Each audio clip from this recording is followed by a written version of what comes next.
Welcome back to the Dutch Investor channel. Great to have you here. Today I am bringing you another sector analysis, and this time we are going to be talking about the travel services industry. So there are going to be three companies that we're going to look at. First, we're going to look at Booking.com, then we're going to look at TripAdvisor, and we will also be looking at Expedia Group. That's actually the full name.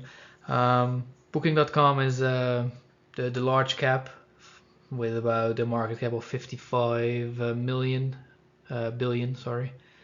And Expedia Group follows that one with about 9 billion, and TripAdvisor comes next with about 3 billion, I believe.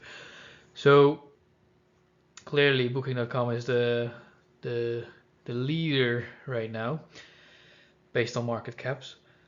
And we're gonna look at these three companies side by side. First, I would like to tell you why we should be looking at these companies, because why we want to invest in one of these companies instead of the airlines or the cruise line industry. Well, these are mediators for the travel industry, so they are basically bring the consumer to the hotel, or the consumer to the car, or the consumer to the holiday. That is basically what they're doing. So they're in between these, and they take a fee for that. So in general, that is a pretty good business. And why? Because, well, you have lower capex than the travel industry. You don't need to buy airplanes, you don't need to buy cruise ships, hotels. You don't need to buy any of that. All you have to do is make sure you have a good system and that you have everything that you need to be the mediator. Another benefit, at least that's what I consider to be a benefit, is that it has more in common with tech companies, and you could also think like the online tech, the e-commerce, than with the travel industry itself. So that's positive in my opinion, because that is a better business model. And lastly, they have a different cost base. What do I mean by that? Well, if you have a cruise line industry, a cruise line company, you have a whole cruise ship that you need to take care of. That means that your costs will be different than if you were to be a Booking.com. So where are most of the costs for the travel services industry? And in this case, Booking.com, Expedia, and TripAdvisor. Well, they're mostly in the hiring people, like the employees. Why is that positive? Well, if you are gonna go through some rough waters, well, it's not nice, but you can basically get rid of those costs pretty easily by firing people. So overall, that tends to be pretty good for the company and for shareholders, obviously not for the employees. So the key metrics that we're going to be looking at today is, first, we're going to look at the survivability in months. The formula basically stays the same as the other sector analysis, but this time, instead of doing it times the amount of days, I'm going to do it in months. Makes the number a bit smaller, and yeah, gets the message across exactly the same. So just an easier way to show you things. Second, we're going to look at several growth metrics, return on invested capital, return on equity, revenue growth, free cash flow growth, and earnings growth, followed by a look at management, and we're going to look at insider stakeholders and see if they have been recently buying shares, because if they are buying, it's pretty positive. And lastly, we're going to look at the valuation. We're going to look at basically the four most common ones, in my opinion. And afterwards, I'm going to do the discounted cash flow method with a few assumptions, and then you're going to see the differences, or perhaps there are not that many differences. So stay tuned for that one. But let's start with survivability. So here you see the numbers that I use for the calculation. The formula is on the previous sheet, so pause there if you want to check that out. You can clearly see that Booking.com is the winner compared to Expedia and TripAdvisor. So if the outbreak tends to take longer and the sales will be bad for a longer time, Booking.com is the most likely winner. But all three of them actually don't look that bad. They have a lot of cash on hands, and most of their costs, if not well, like 80% of their cost, give or take, is from employees. So I don't think this survivability sheet is that important right now because, yeah, if they are gonna get into trouble, they will just fire people.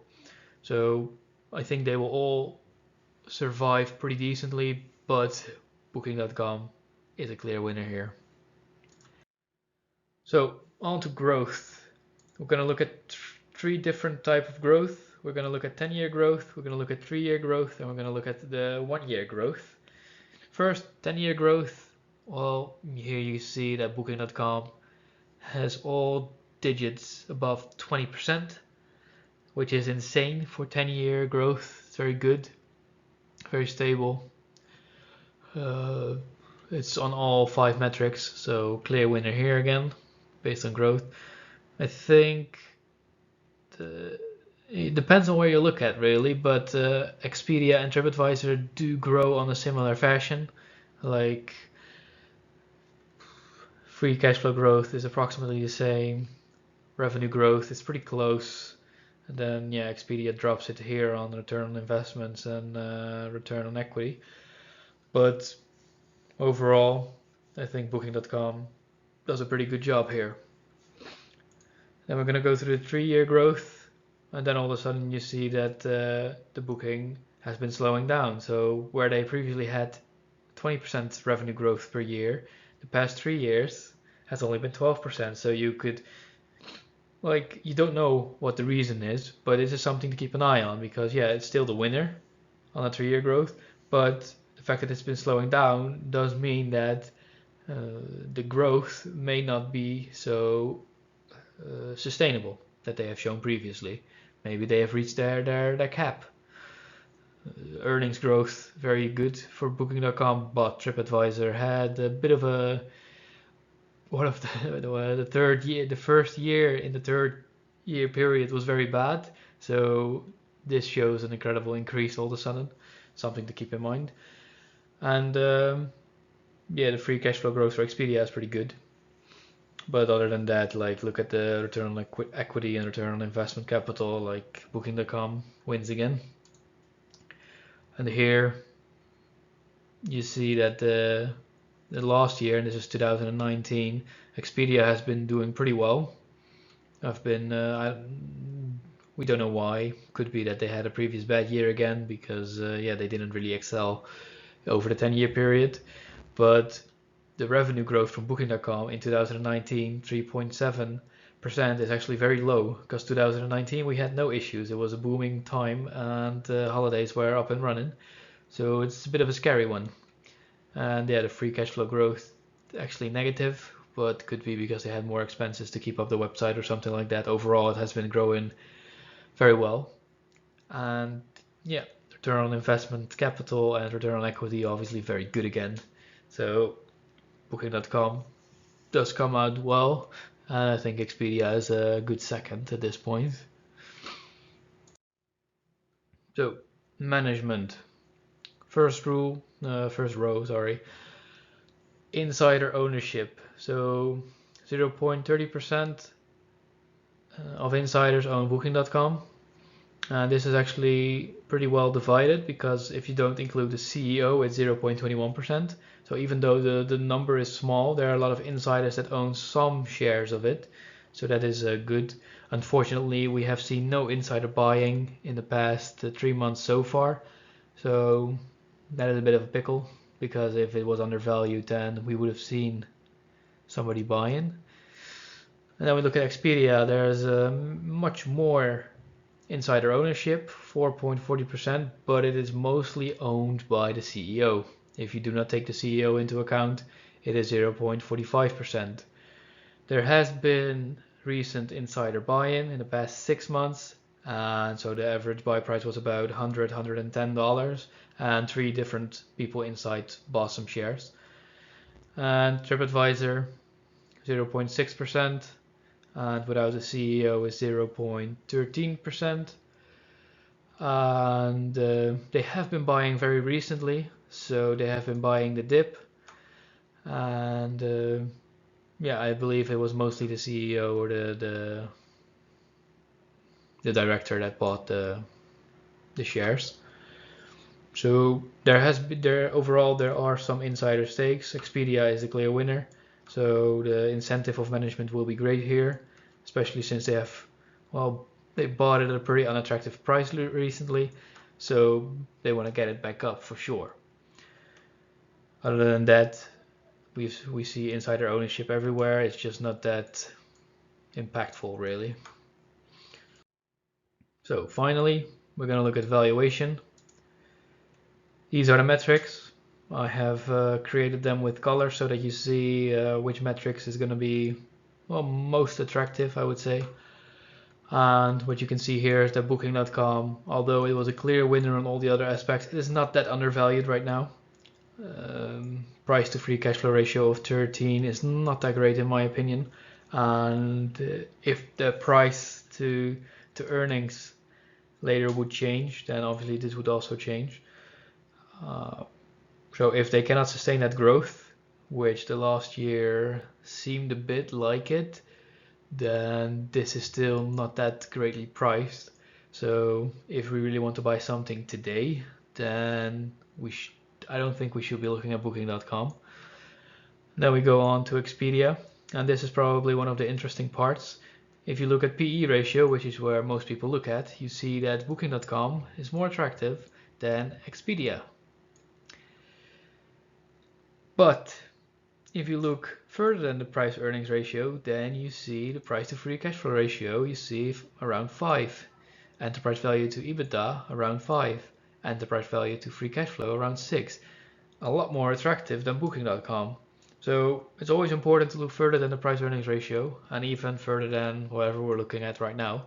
But for an initial screen, I would suggest you look at, let's say, between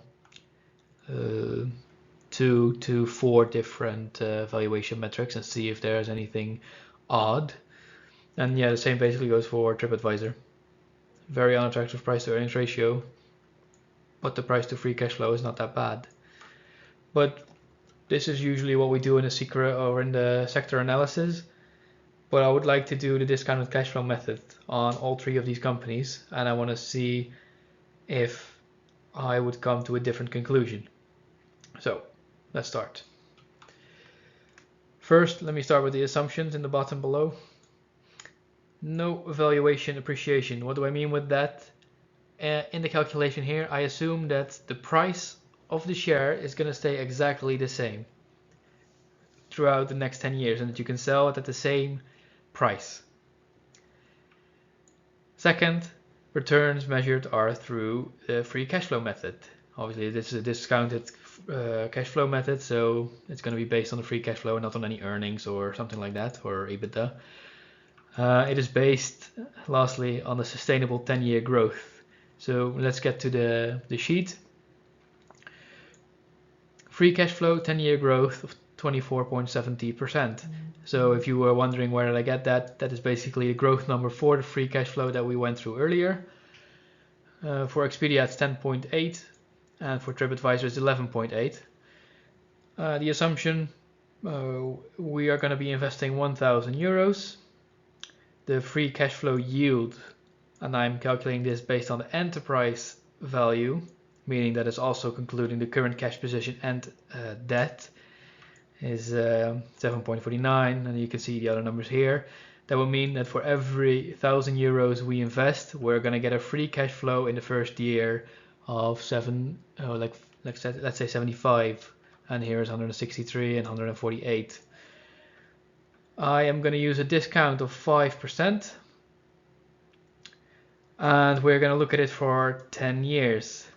And obviously we have an initial investment which will be discounted as well, and if we do the calculations then we will end up with this amount on all 3 investments. Again, this is without any share appreciation or depreciation, so this is the fundamental growth that we're talking about.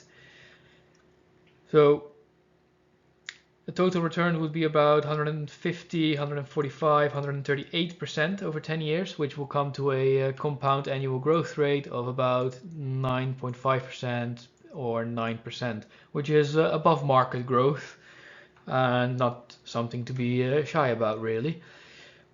But again, this assumes no valuation appreciation. So if we look back at the sheet we just saw, if we think back about it, we saw that Booking.com was actually overvalued. Well, not overvalued, but it wasn't as attractively valued as the other ones. So if there's no share appreciation, we will get this part, which seems more likely with Booking.com than with the other ones, because the other ones did look undervalued.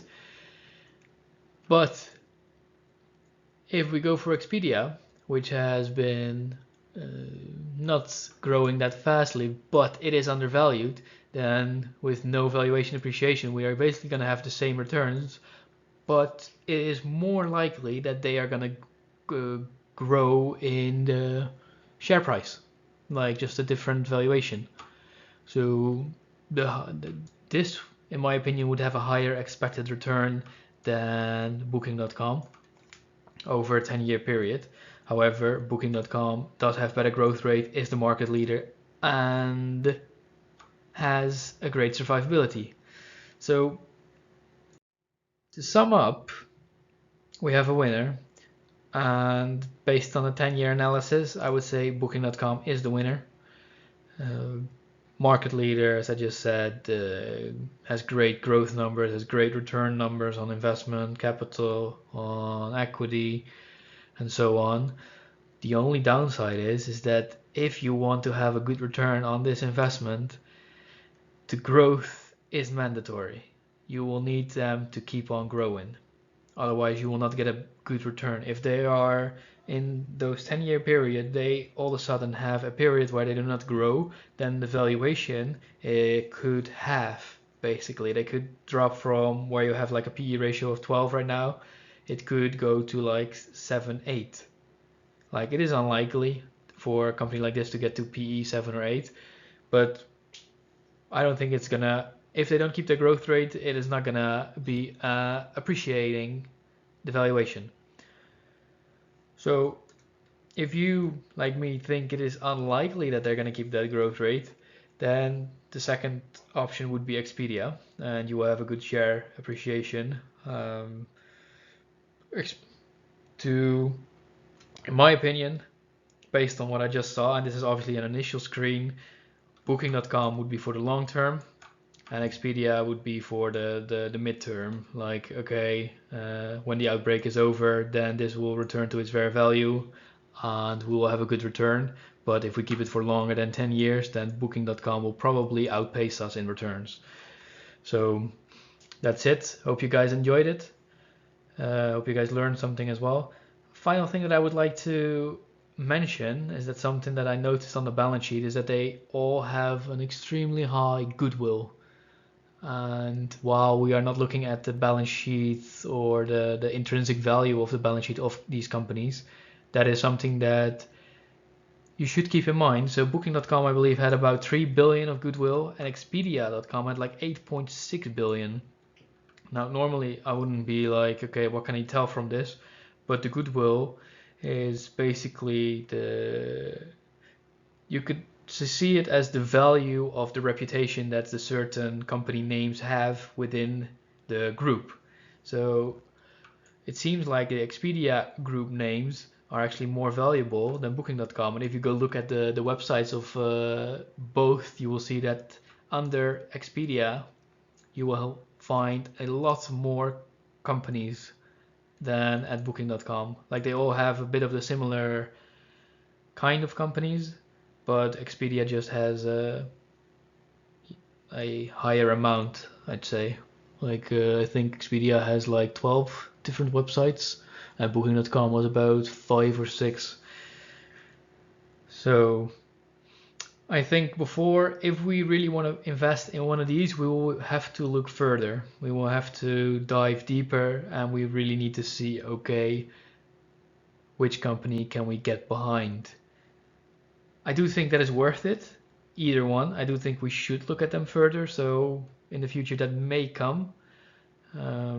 Why? Because, well, they have been hit pretty hard, like the other companies that are involved with leisure and travel.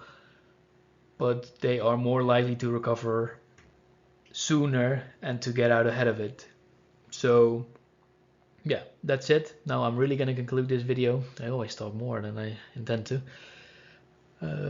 If you enjoyed it, please leave a like. If you have suggestions for, well, maybe an analysis that you would like to see, or you would like me to conclude certain numbers in a sector analysis, leave a comment, let me know what you want, and I'll see what I can do. For now, I wish you guys a good evening, and I'll see you in the next one.